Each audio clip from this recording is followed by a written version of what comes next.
শরীফুদ্দৌলা ইবনে সৈকত যেন প্রযুক্তি থেকেও তীক্ষ্ণ, তার বিপক্ষে রিভিউ নেওয়ার মানেই যেন পরাজয়। বিশ্বকাপে এবার বিপিএলেও প্রমাণ করলেন তেমনটাই। চলতি আসরে প্রথমবার আম্পায়ারিং করতে নেমে করলেন বাজিমাত।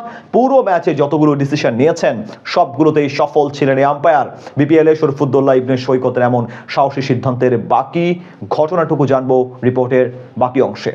সাকিব আল হাসানের পর বিশ্ব ক্রিকেটে বাংলাদেশের অন্যতম বড় সম্পদ হয়ে উঠছেন শরফুদ্দৌলা ইবনে সৈকত। নিজের দক্ষ আম্পায়ারিং সামর্থ্য দিয়ে এখন দুনিয়ার সকল ক্রিকেট প্রেমীদের মাঝে নন্দিত তিনি। কিছুদিন আগে ভারত অস্ট্রেলিয়ার মধ্যকার সিরিজে দায়িত্ব পালন করে দেশে এসেছেন। এবার বিশ্রাম কাটিয়ে ফিরেছেন বিপিএলে। আর নিজের প্রথম ম্যাচেই দেখালেন কেন তিনি বর্তমানে অন্যতম সেরা আম্পায়ার, কেন তাকে নিয়ে বিশ্ব ক্রিকেটে আলোচনা হয়। আজ চিটাগাং কিংস ও খুলনা টাইগার্সের ম্যাচে অসাধারণ নৈপুণ্য দেখিয়ে বুঝিয়ে দিলেন প্রযুক্তি থেকেও তীক্ষ্ণ তিনি। গেল বর্ডার গাভাস্কার ট্রফিতে বেশ সাহসিকতার সাথে দুটি ম্যাচে আলাদা আলাদা ভূমিকা পালন করেছেন। সেখানে দুইবারই নিজের দূরদর্শিতা দেখিয়ে প্রশংসিত হয়েছেন। এরপর তাকে নিয়ে চর্চা হয় অনেক। দেশের গণ্ডি পেরিয়ে এখন তিনি সবার কাছেই সার্বজনীন পরিচিত।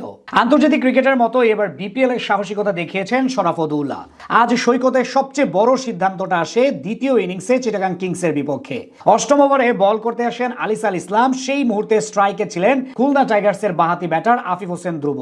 আলিসের গুড লেংথে পিচ করা ডেলিভারি আঘাত হানে ব্যাটারের প্যাডে। যেই বলটা পড়েছিল ক্রিজের ঠিক মিডল স্টাম্প বরাবর, সাথে সাথে বোলিং টিম জোরালো আবেদন করে। খালি চোখে অনেকেই সেটি আউট মনে করেছিলেন, কিন্তু আবেদন খারিজ করে নট আউটের সিদ্ধান্ত দেন সৈকত। সঙ্গে সঙ্গে চিটাগাং কিংসের কাপ্তান মিথুন আলী রিভিউ নেন। এরপর থার্ড আম্পায়ার বল ট্র্যাকিং এ পরীক্ষা করে দেখেন ডেলিভারিটি গুড লেংথে পিচ করে আচমকা লেগ স্টাম্পের বাহির দিয়ে চলে যায়। অর্থাৎ রিভিউ হারায় ফিল্ডিং টিম এবং ডিসিশন আসে নট আউটের।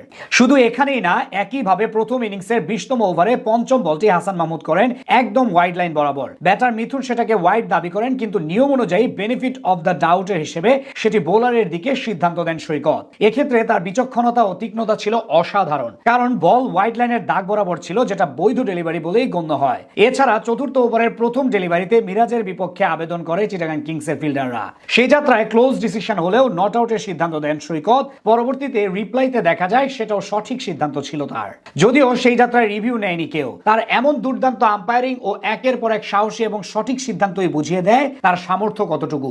কঠিন কঠিন ডিসিশন গুলোকেও সহজে রূপান্তর করছেন এই আম্পায়ার। এমনকি তার বিপক্ষে এখন রিভিউ নেওয়া মানেই বোকামি। এজন্যই হয়তো বলে বর্তমানে বিশ্বের সেরা আম্পায়ার শরফুদ্দৌলা ইবনে সৈকত। তার সমান কেউ নেই, যেটা এবার বাংলাদেশ প্রিমিয়ার লিগেও প্রমাণ করেছেন।